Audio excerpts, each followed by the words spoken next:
Good afternoon. See that? You have to get used to things. They actually put the water up here for you. I brought my own. So you all heard me make some comments on the floor inside. Let me just again express my gratitude to all my colleagues and our conference, but to the Senate as a whole. Simply put, this is an awesome responsibility. I have a pretty good idea of how much work is involved, but I will say a couple of things at the outset. Conference is our ability to work together. We don't always agree, but at the end of the day, I think we put a unified, strong foot forward, regardless of what the subject matter may be. So, relative to any specific subjects, I'll give you specific comments, but I want to be very, very clear that the way I intend to work with my colleagues is to fundamentally listen, try and lead and coalesce behind whatever the ideas or legislation are that we have, and with that, it's my first day, so I'm only taking easy questions. You're going to have to take your name off all the bills that you've sponsored, like as Assemblyman Hasty did? You know what, I'll review that with the staff. I think there are a number of bills that we have advanced that are pretty important, so I think that's in the best interest of our office or the conference. I'd be certainly happy to do that, but I'm confident that the content of what we've advanced, by and large, is good stuff. Senator Situation. We've got this unprecedented situation where both leaders have been arrested and removed from the leadership positions. What do you have to say about that? I think it is extraordinarily important that people be able to have faith in their government, and I want to work to the largest extent possible to help effectuate that. Transparency, disclosure, making sure people know what's going on in their government, no matter whether it's the Assembly, the Executive, or the Senate. So you heard me speak out on the floor. While there are times where trouble arises, I also believe that there are an incredible number of people who are always trying to do the right thing, and at the same time, in many cases, trying to make sure that they don't get themselves into harm's way by making questions or asking questions.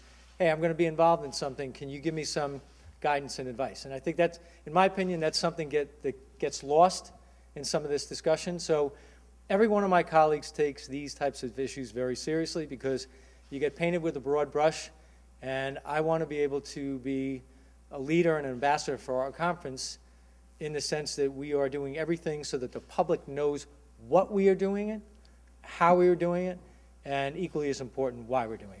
Peter, was that a question that you had to answer from your members in the conference? Could you assure them that you were not the subject of any kind of ongoing investigation? So many of these stories have seemingly come out of nowhere. Is that something that you had to kind of set the conference's mind to rest on? Now, we had, I would say, over the last 4 or 5 days, there were tons of phone calls made back and forth. I had many discussions with my colleagues, but I'm just going to say this, not to demur from what you're asking or avoid what you're asking. Certainly in conference, a hallmark of our ability to get our work done is our ability to discuss things in earnest, sometimes with challenges inside, but move forward outside. Our members are confident that I am in a good spot to lead this Senate, and that's really it. Senator, I mean, to that point, though, 5 of your immediate predecessors have been in trouble legally, both Democrats and Republicans. I mean, what can you tell not just conference members, but the people of New York that they have nothing to worry about with the leadership of the chamber? I don't believe there's anything to worry about. Period. No. So you're giving that up? I have given it up. Because I have a pretty good idea of what this job is. I recognize how much time, effort, and energy needs to be associated with it, and I have had conversations with my firm and made a decision to leave the firm because if I'm going to do this job in the right way, I'm going to be all over the state, and this is 24/7. I don't know if I'd say 365 days a year, but certainly well over 300 days a year. When did you leave your firm? Last week. Other topics. Senator Libous is the deputy leader, and I don't envision that changing.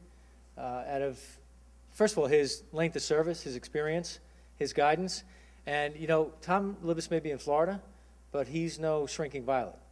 He's on the phone all the time. Many of us have had conversations with him, and I believe that he is entitled to be the floor leader, and I believe that on a variety of different levels, including the fact that I feel very deeply for him and for his family, and he deserves to be the floor leader. That being said, he's under federal indictment, he's awaiting trial. Is it consistent to have a majority leader resign and keep a deputy leader who is awaiting federal trial? Senator Libous has not been asked to step aside. He did not step aside, and I don't plan on asking him to do that. I think he is in a spot where certain changes in his life are going to occur one way or the other, and I will tell you this. My wish between now and the end of the session, regardless of the other stuff, my wish is that he gets better, period. Senator, who will replace you as chair of the Education Committee? And if you're not sure yet, do you expect it to be someone who's a member of your conference? Jessica, inasmuch as you have written so extensively on education, we are willing to give you an interview to succeed me as chair of the committee. Here, let me go back to that. I think that for me to have thought about something like that prior to this time and this day would have been a fool's errand on a lot of levels, and it would have been presumptuous, which I don't want to be. It's a very, very important committee.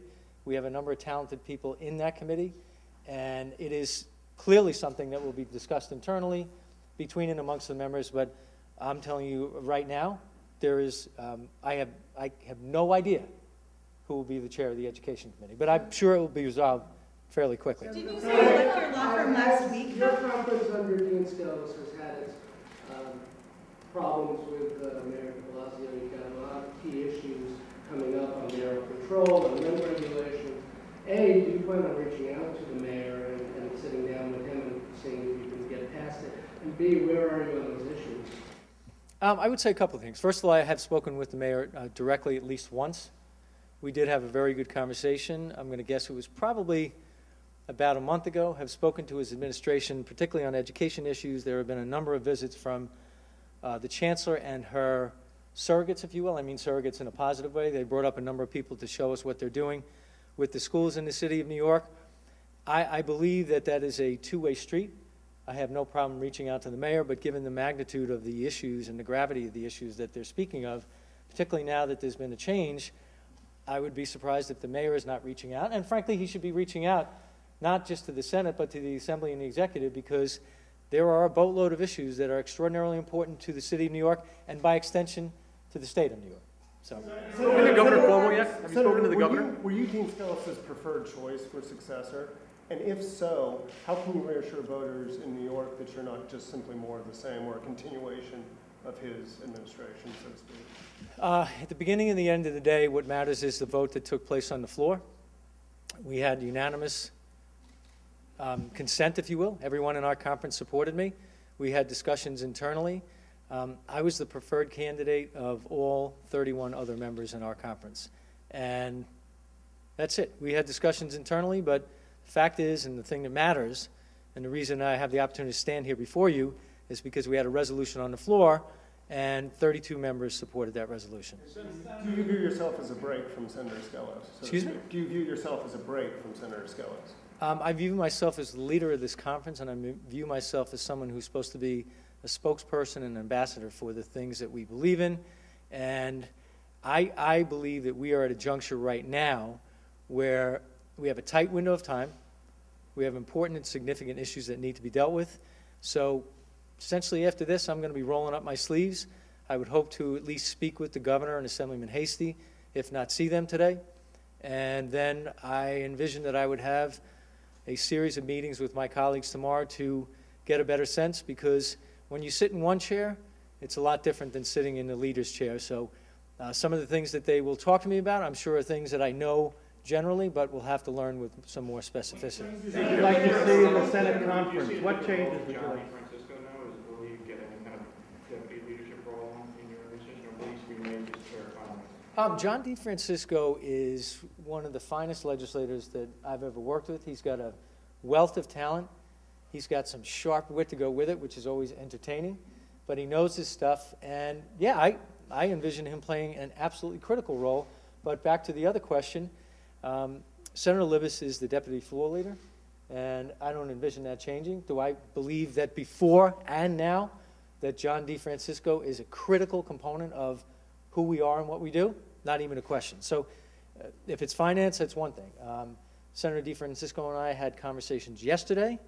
We had a couple of conversations today, and I would imagine between now and June 17th that we're going to have at least 300 to 400 more on a variety of issues. So we have a very, very, very good working relationship. Changes would you like to see with the 7th Did you Democrat? identify your clients that you had or any other business arrangements that you had?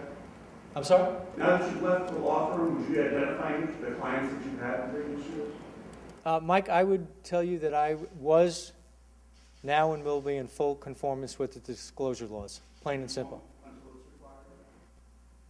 Well, disclosure of the clients, first of all, there's a lot of parameters in terms of what that may be, but as I said, I believe that all my energies are going to be devoted to this job on behalf of my colleagues and on behalf of the people of the state of New York, so that becomes essentially a moot point. Thank you very much.